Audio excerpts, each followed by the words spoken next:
Adam had always been the steady one in his relationship with Sandra. They met in college in Chicago, back when life felt full of promise. They bonded over late-night study sessions that turned into whispered dreams about the future. Fast forward 5 years, and they were sharing a small apartment in Brooklyn, New York, chasing the American dream. Sandra landed a solid job at a digital agency, pulling in enough to cover rent and groceries. Adam worked as a software developer for a mid-sized tech firm. But when the layoffs hit in early 2025, he was one of the first to go. "It's just temporary," he told Sandra that night, forcing a smile as they sat on their worn-out couch. "I'll bounce back." But months dragged on. Adam sent out hundreds of resumes, attended virtual interviews that led nowhere, and watched his savings dwindle. Sandra picked up extra freelance gigs to keep him afloat, but the strain showed. Adam started stress eating. Late-night bags of chips, extra slices of pizza delivery, and the weight crept on, turning his once athletic frame soft around the edges. Small arguments erupted like brush fires. Who'd forgotten to pay the electric bill? Why the dishes were piling up? Whose turn it was to walk the dog that they didn't even have? "You're not even trying anymore," Sandra snapped one evening after finding him binge-watching Netflix instead of job hunting. Adam shot back, "You think I'd like this? Feeling like a loser every day?" He did feel like a failure. Staring at his reflection in the bathroom mirror, Adam saw a man unraveling. Desperation led him down rabbit holes online. LinkedIn tips, resume builders, and then, inevitably, those glossy ads for life coaches promising miracles. "Build a blissful life full of gratitude," one banner read, featuring testimonials from people who had turned their lives around. "I was broke in until I met my guide," one woman gushed. Adam scrolled skeptically at first, but the stories hooked him. What if there was a way out? One rainy evening, an email pinged in his inbox. "Hi, I'm Jennifer, your guide. I can unlock your true potential and lead you out of your problems. Click the link below to start the free chat." It seemed too coincidental, but Adam clicked anyway. The chat room loaded instantly. A sleek interface with a profile pic of a serene woman smiling warmly. "Welcome, Adam. I'm Jennifer. Tell me about yourself," the message popped up. He hesitated, and then typed his date of birth, his job loss, the fights with Sandra. Jennifer responded quickly. "I sense you've been feeling lost since May 15th. That's when the layoff happened, right? And your weight gain started around July." Adam's jaw dropped. How could she know? It was generic enough to be a lucky guess, but it felt personal. "Yes, exactly," he replied. "How did you know?" "It's my gift," she wrote. "I connect with energies. Let's work on unlocking yours." Their chats became daily rituals. Jennifer doled out advice that started small, but grew bizarre. "Switch to chamomile tea every morning. It clears negative vibes," she instructed. Adam complied, dumping his coffee habit. "Wear a blue shirt on Tuesdays for confidence boosts." He rummaged through his closet, finding an old button-up. Then came the weirder ones. "Avoid mirrors after 8 p.m. They reflect back doubts." Adam covered the bathroom mirror with a towel each night. "Carry a pebble in your left pocket, painted red for passion. Rub it when you feel low." He found a stone in the park, painted it with Sandra's nail polish. "Whisper, 'I am worthy' 3 times before eating any meal." Adam muttered it under his breath at dinner, earning a quizzical look from Sandra. "What are you doing?" she asked one night, spooning pasta onto plates. "Just affirming myself," he said vaguely. Sandra raised an eyebrow. "Okay, weirdo." As weeks passed, Adam felt a shift, or so he thought. A job interview came through, though it fell apart. He credited Jennifer. "You're my miracle," he messaged her. But Sandra noticed the changes. Adam's phone buzzed constantly with notifications. He'd sneak off to the bedroom for quick chats. One afternoon, she peeked over his shoulder and saw the instructions. "This is Adam," she said, her voice sharp. "Life coaches? Predictions? It's all pseudoscience, preying on vulnerable people. Placebos at best, scams at worst." "You don't get it. She's helping me." "Helping? By telling you not to wear brown shoes because they ground negative energy? Come on, babe, you're smarter than this." That night, Adam vented to Jennifer. "My girlfriend thinks you're a fraud. She's always criticizing now. It's frustrating." Jennifer's response came after a pause. "I see the issue. Sandra's energies are heavy, Adam. They're blocking your blessings. Guardian angels are trying to reach you, but her negativity is in the way. That's why the job hunt stalled, why your health is declining. She might even be the root of your job loss, subconsciously manifesting it." Adam stared at the screen. "What? No, Sandra's been supporting me." "Trust me," Jennifer typed. "I've seen this before. To fix it, you need to separate. Break up with her. Clear the path." His heart sank. Break up? Sandra was his rock, even through the mess. "Isn't there another way?" he pleaded. There was a long delay. Then, "There is an alternative, but it's intensive. It requires investment. $5,000 for cleansing. And you must follow my instructions precisely to purge her negative energies and rebuild a new Sandra." Adam swallowed hard. $5,000? They didn't have that. But maybe he could borrow from his parents. "Okay, what do I do?" "Tie her up securely for a full month. Use soft ropes to avoid marks, but keep her immobilized in a quiet room. Feed her only vegetable soup 3 times a day. It detoxifies the soul. Shave all her hair, head, eyebrows, body hair. It symbolizes shedding the old, corrupted self. Bathe her in salt water daily while chanting renew and release 7 times. Adam's fingers hovered over the keyboard. It sounded insane, but Jennifer had been right before. Maybe this was the miracle he needed. "All right," he typed. "I'll do it for us." Unknown to him, Sandra had slipped back into the room, drawn by his frantic typing. She read over his shoulder, her face paling as the words sank in. "Tie her up? Shave her? For a month?" Rage boiled up, hot and unfiltered. This idiot was agreeing to torture her on the advice of some online con artist? She grabbed his head from behind, slamming it forward into the keyboard with a crack that echoed through the apartment.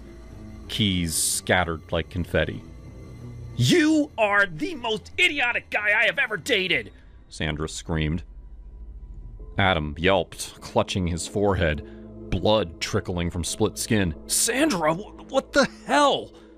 What the hell? You're planning to tie me up and shave me bald because some scam artist says I'm negative energy? Are you f***ing kidding me?" He spun in the chair, face flushed. "It's not like that. Jennifer said it would help us. Rebuild you. Make things better." "Rebuild me? Like I'm a goddamn project? You've lost your mind, Adam. All this time I have been busting my ass to support us, and you're throwing it away on this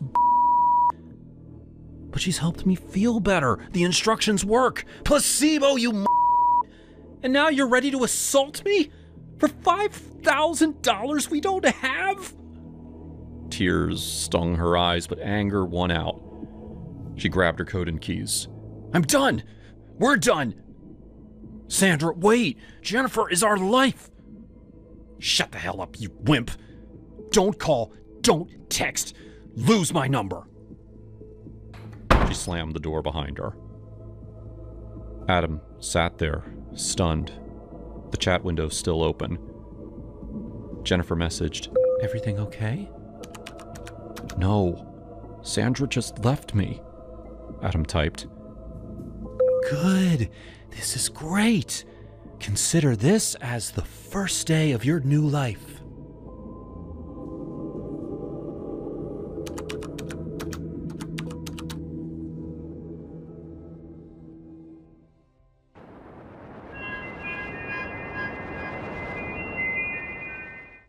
I remember that day I moved into that dorm room at UCLA like it was yesterday. It was the fall of my sophomore year, and I'd just broken up with my high school boyfriend back in Seattle. I needed a fresh start, No more drama. Just focus on my psych major and maybe join a sorority. The housing office paired me with this girl named Emily. She seemed normal enough when we emailed beforehand.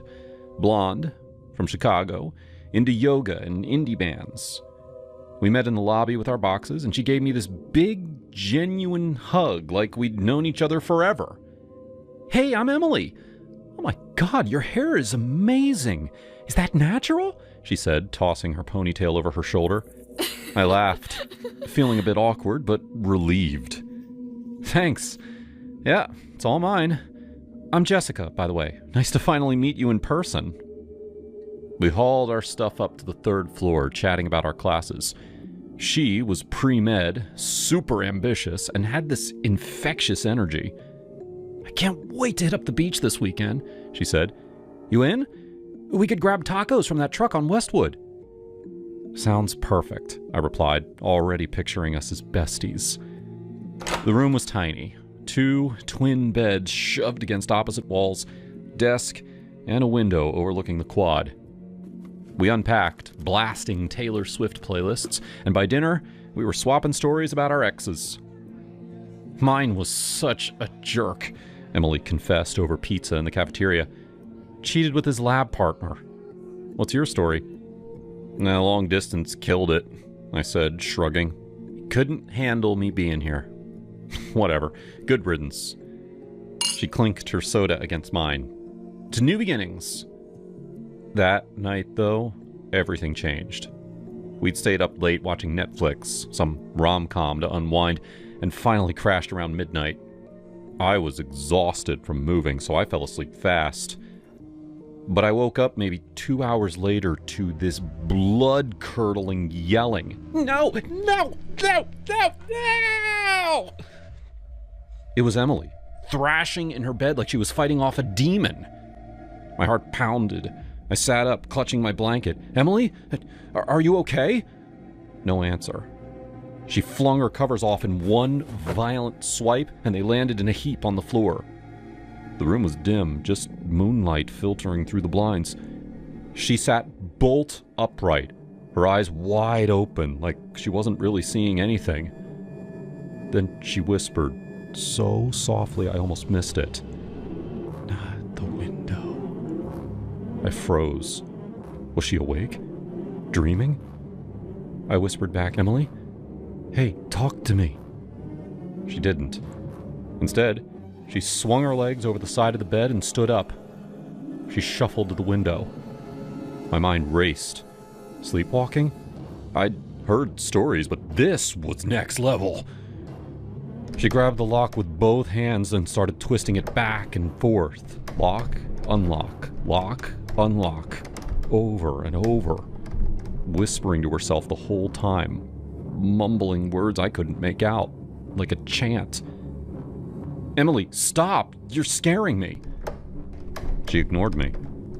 After what felt like forever, probably 3 minutes, she let go and muttered, "That'll do." And then she turned and started back toward her bed. But as she passed mine, she stopped dead. Pivoted slowly to face me. Her eyes locked on mine, but they were empty, like staring into a void. She just stood there, breathing heavily for a solid 2 minutes. I could feel my pulse in my throat. Was she going to lunge? Scream? I didn't dare move. Finally, she whispered something incoherent and kept walking, right past her bed to the door. She reached out and dragged her hand down the wood from top to bottom, nails scraping lightly. Then she turned around, shuffled back, climbed into bed, and pulled the covers up like nothing happened.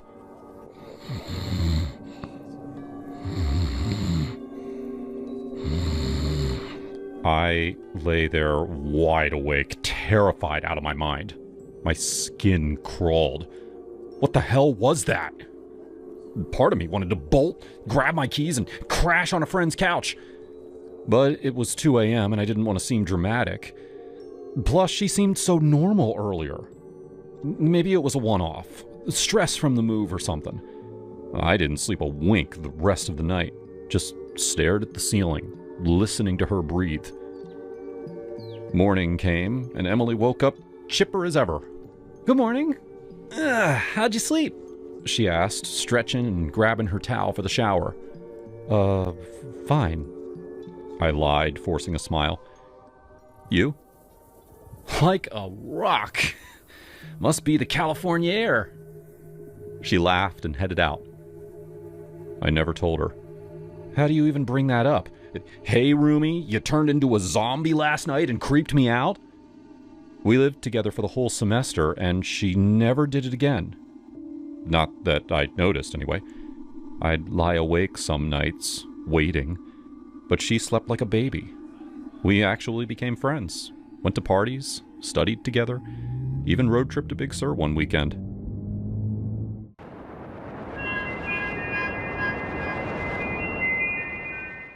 I remember it like it was yesterday, even though it's been over 2 decades.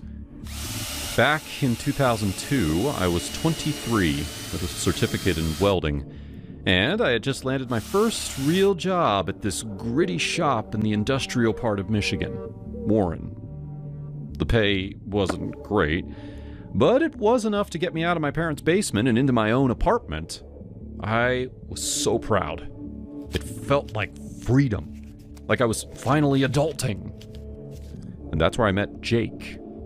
He was this massive guy, probably 6'4" and built like a linebacker. He never talked much about his time in Corps. We worked the same shift, grinding away at metal frames for auto parts. And then, one day, after clocking out, his truck wouldn't start. "Yo, brother, you headed east? Mind giving a big dumb Marine a ride?" He grinned, breath fogging in the cold. I laughed. "Hop in, big dumb Marine." That ride turned into every night. We'd blast Slipknot or Old Cash, stop at Kroger for a 12-pack, and then end up at his mom's little ranch house where Rita would have biscuits and gravy waiting like we were still growing boys. Rita was a saint. Cigarette rasp, bleach, blonde hair, and she'd shove a plate at you before you even got your coat off. "Eat, both of you. You're skin and bones," she'd say, even though Jake was built like a refrigerator. One night in March, Jake cracked his 4th beer and said, "Man, this commuting shit is killing me. Why don't I just crash at your place? Split rent 50-50. Save us both money." I didn't even think twice. Hell yeah! Move in tomorrow. Biggest mistake of my 20s. The first month was actually fun. We'd get home, shower off the slag and sweat, pound beers, and Jake would fire up his screamin' Dell and jump into Yahoo voice chants. Dude would argue with me about Halo 2 until 3 in the morning. "You're trash, man. I'd punch you in real life." He'd scream into the headset, laughing like a maniac. I'd yell, "Tell him you'll piss on his motherboard," and we'd lose it. And then the switch flipped. He started calling in sick. I'd drag my ass to work alone and then come home to him passed out in his boxers, an empty case of Busch on the floor, and puke dried on the coffee table. One time I walked in and the living room smelled like a urinal cake exploded. "Jake, what the hell, man?" I kicked his foot. lifted his head, eyes unfocused. I don't know, brother. Must have spilled something. There was a puddle of piss in the corner and a half-eaten Domino's face down on my couch. I almost threw up myself out the window. You gotta get a handle on this. You're wrecking the place. Oh, I got it. I got it. He'd mumble, hungover and sorry. Next day, same shit, new case. It escalated fast. One night, he put his fist through the drywall because some teenager online called him a washed-up jarhead. Another night, I came home and he was screaming at the TV, swinging a golf club at shadows. Jake, put the damn club down! He turned, swaying, eyes black. You gonna make me, little man?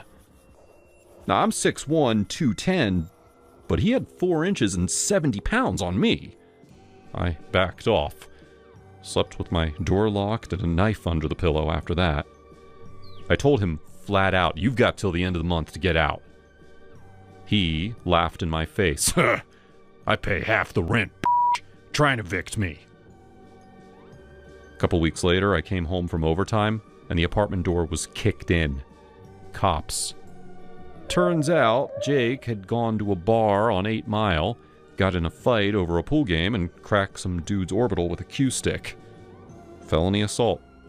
They hauled him off in cuffs while I stood there in my greasy coveralls, thanking God out loud.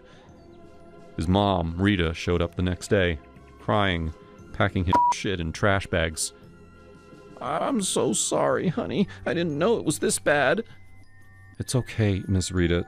Just get him out of my life. I thought that was the end. Until 3 a.m. 2 months later. Open up! It's Jake! I got nowhere to go! I looked through the peephole. He looked like a scarecrow that lost a fight with a lawnmower. Get the hell away from my door before I call the cops again. Come on, man. One night. I'm sober, I swear. I dialed 911. Cops came, dragged him off for violating the no contact order that the judge slapped on him. That was the last time I saw him in person. Well, fast forward 20 plus years. I'd done 2 hours in the sandbox with a defense contractor, married a German girl that I met in Stuttgart, had 3 kids, moved back to Michigan when her mom got sick.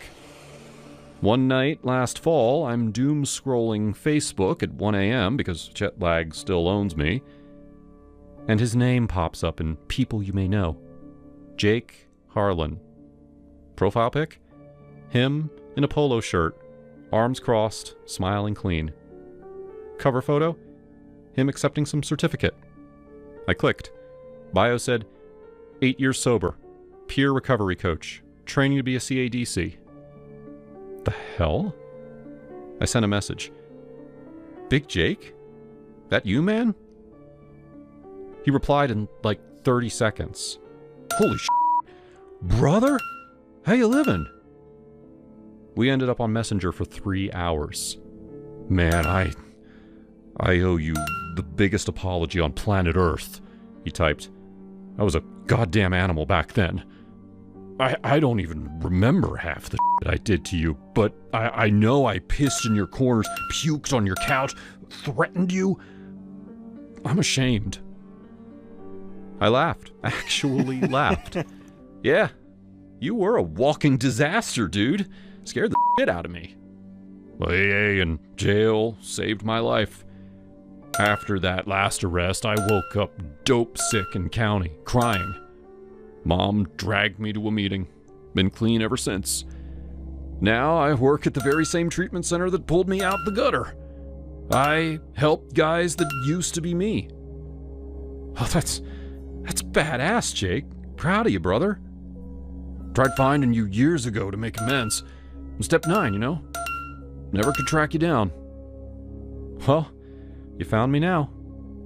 We talked about Rita. She passed in 2019. And those biscuits and gravy we used to scarf down. He sent me a picture of his new rescue pit bull named Biscuit. I sent him one of my kids holding fish up at Lake St. Clair. At the end, he wrote, "If you ever forgive me, I'd love to buy you a coffee sometime. If not, I get it. Just know I'm sorry from the bottom of my soul."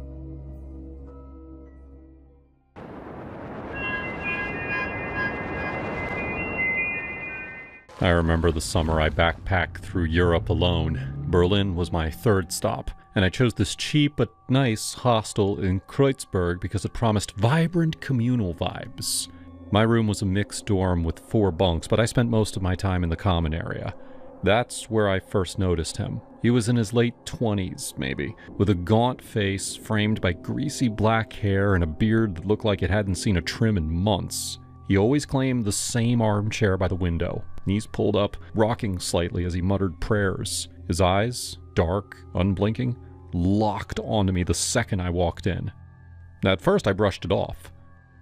"Hey, you're new here?"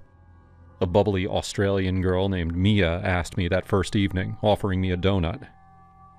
"Yeah, just got in from Prague," I replied, glancing over at him. He didn't move, just stared, his lips moving silently. "That guy's been here forever," Mia whispered, rolling her eyes. "Creepy as hell, right? Prays all day, disappears at night. I think he's harmless, though." Harmless? By day 2, I wasn't so sure. I'd wake up to find him already there, eyes following me as I made breakfast. "What is your problem?" I muttered under my breath once, but he didn't flinch. Instead, he leaned forward, whispering something, like a curse. I tried ignoring him, chatting with other guests to drown it out. "So, where are you from?" a cute French guy named Luke asked during a group game of cards. "Chicago," I said, forcing a smile. "You?" But even as Luke flirted, the Windy City, I must visit for the deep dish pizza," I felt those eyes boring into my back. The mutterings grew louder when I laughed, like he was judging me, or worse, fantasizing. Night 3 was when it escalated. I couldn't sleep, the bunk creaking above me from some snoring Brit. Around 2 a.m., I heard the front door click. Peeking out, I saw him slip into the darkness. "Where do you think he goes?" I asked Mia the next morning as we sipped coffee. She shrugged. "Probably some shady shit, who knows. But girl, don't let it ruin your trip. Berlin's amazing. Go see the wall today." I tried. I wandered the streets, snapped photos of graffiti, but back at the hostel, there he was again. His stares followed me to the bathroom, the kitchen, even when I paced the lounge, talking on my phone to my mom back home. "Mom, this guy's freaking me out," I confessed in a hushed voice. "He just watches, all the time." She paused. "Honey, trust your gut. Get out if it feels wrong." I stared back that day, openly challenging him. "What? You got something to say?" I snapped, loud enough for the room to hear. But he just smiled, a thin, predatory grin, and kept muttering something I couldn't understand. It chilled me. That night, alone in my bunk, I imagined the worst. Him sneaking in, his hands on me, that beard scratching my skin. Ugh. My heart pounded. I barely slept, clutching my pepper spray under the pillow. By day 4, I was done. I found a women-only hostel in Mitte. Cleaner, friendlier, with sane people. For the first time in days, I breathed easy. Looking back, it taught me something and made me stronger. Berlin? Yeah, it stared me down. But I stared right back and won.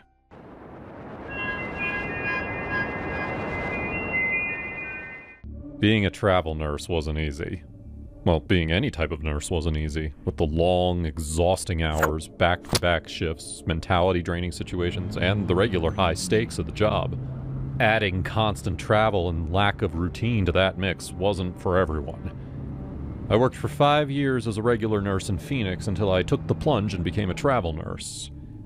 The road, until I got accustomed to the hurdles of the job, was extremely challenging, and I even considered giving up and going back home many times. But for someone that prioritizes flexibility and higher pay, being a travel nurse was the best thing for me. My agency sent me a 6-week contract in rural Arizona with an amazing net pay per week and a high stipend. And it was perfectly located 45 minutes away from my parents' house, so I could pocket the stipend money by not having to pay for housing or accommodations. Also, I would get to spend the days I wasn't working with my parents, just enjoying their company.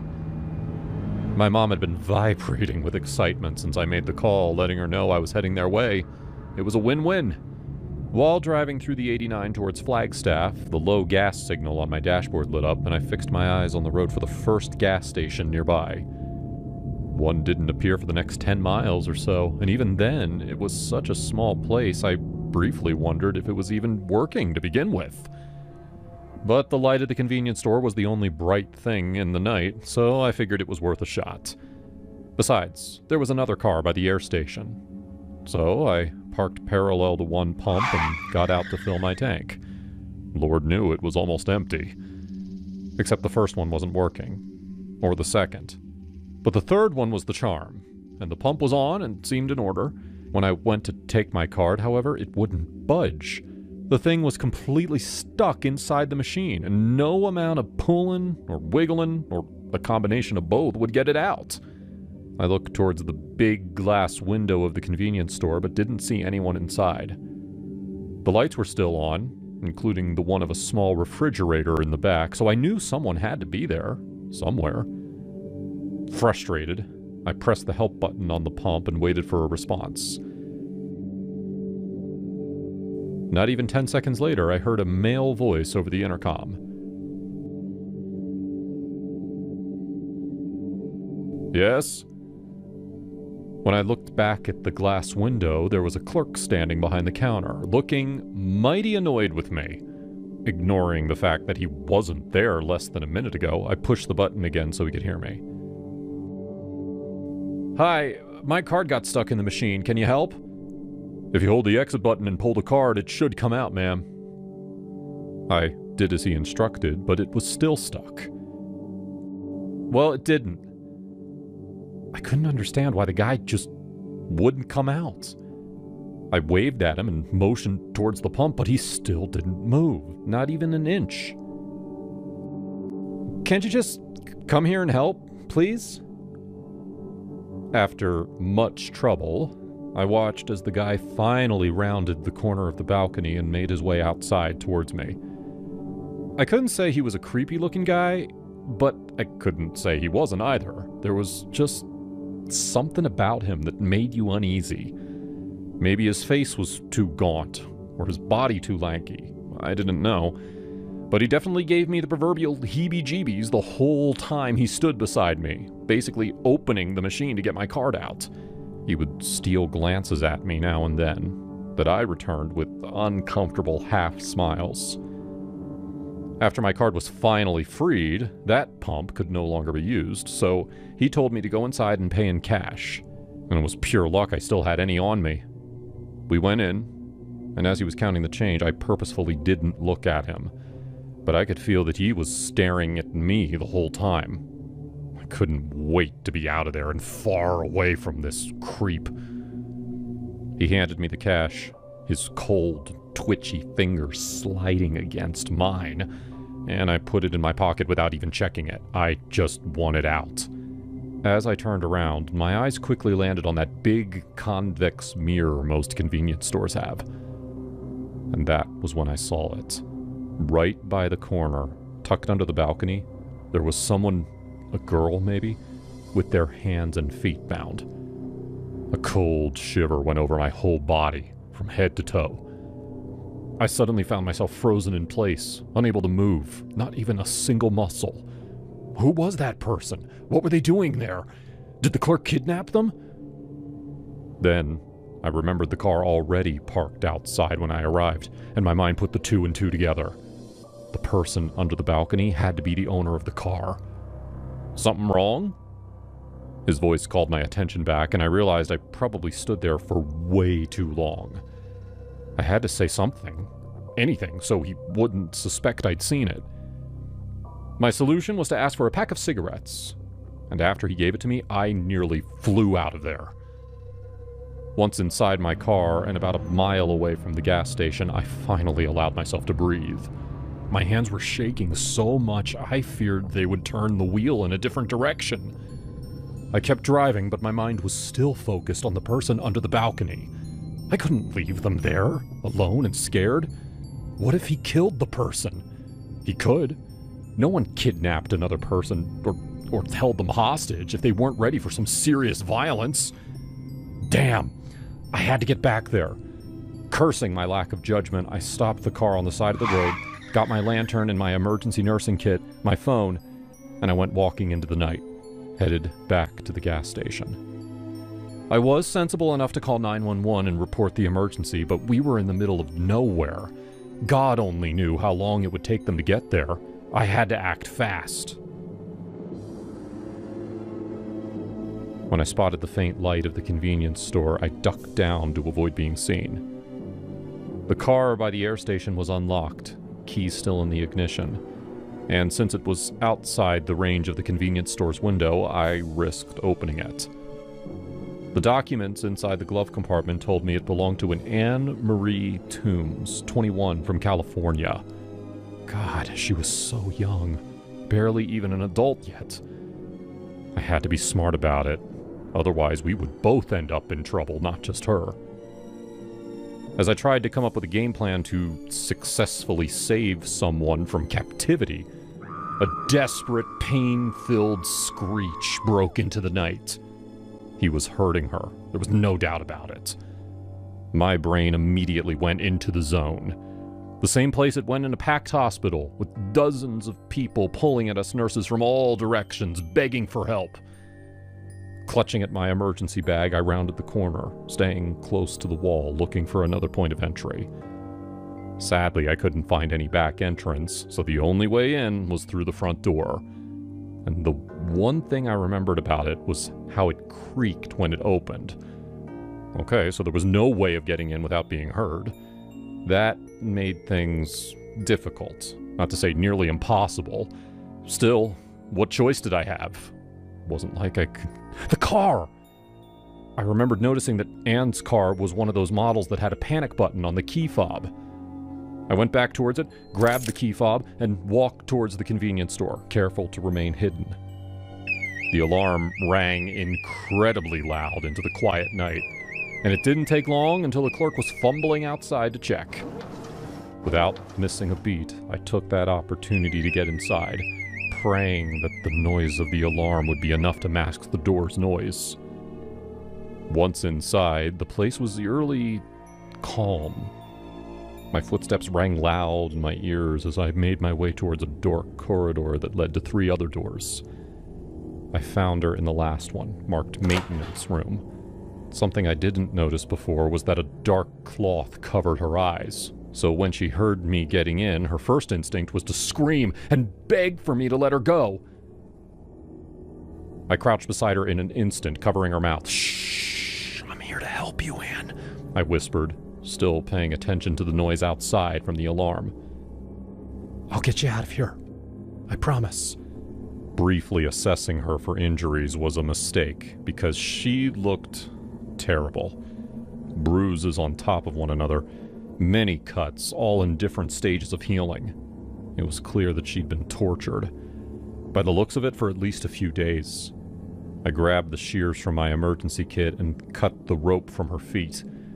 Taken aback when removing the tight material also took bits of her skin with it.